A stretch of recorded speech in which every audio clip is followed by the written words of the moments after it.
চাচা, বাড়িঘর এত সাজানো কেন? আর হেনা কোথায়? চাচা, কথা বলছেন না যে? 1993 সালে মুক্তিপ্রাপ্ত সিনেমা প্রেমের সমাধির হেনা চরিত্রটি নতুন করে ভাইরাল হয়েছে। এই সিনেমাটিতে কেন্দ্রীয় চরিত্রে অভিনয় করেছেন ঢালিউড অভিনেতা বাপ্পারাজ ও অভিনেত্রী শাবনাজ।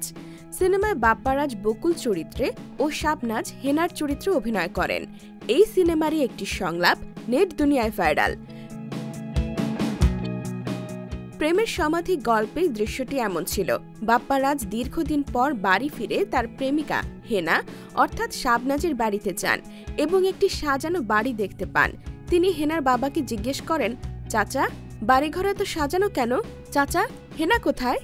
এর জবাবে চাচা বলেন, হেনাকে তুমি ভুলে যাও, হেনার বিয়ে হয়ে গেছে।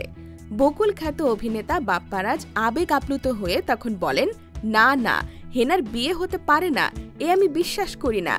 এরপর বেজে ওঠে সেই সিনেমার গান। প্রেমের সমাধি ভেঙে মনের শিকল ছিঁড়ে পাখি যায় উড়ে যায়। দীর্ঘদিন পর চাচা হেনা কোথায় সংলাপটি সামাজিক মাধ্যমে পুনরায় জনপ্রিয়তা পেয়েছে। অনেকেই এই দৃশ্যের ভিডিও ক্লিপ শেয়ার করেছেন এবং নিজেদের মতামত ও অনুভূতি প্রকাশ করেছেন। এ নিয়ে বিভিন্ন পেজ ও গ্রুপে বানানো হচ্ছে মিমস। মানুষের কমেন্ট বক্সেও অহরহ দেখা যাচ্ছে এই মিমস। তবে ঠিক কী কারণে এই সংলাপটি হঠাৎ করে ভাইরাল হলো তা স্পষ্ট নয়। এদিকে প্রেমের সমাধি সিনেমায় পুরনো সেই সংলাপ চাচা হেনা কোথায় হঠাৎ ভাইরাল হওয়ার বিষয়টি নজর এড়ায়নি দুই তারকা বাপ্পারাজ ও শাবনাজের। দুজনই যদিও এখন অভিনয় অনিয়মিত, তবে পুরনো কাজ নতুন করে ভাইরাল হওয়ার ব্যাপারে অভিনেত্রী শাবনাজ জানিয়েছেন, পুরনো কাজ নতুন করে ভাইরাল হওয়ায় তিনি ও বাপ্পারাজ মজা পাচ্ছেন। ফেসবুকে ভিডিওটি নজরে আসার পর তারা একে অপরকে পাঠিয়েছেন।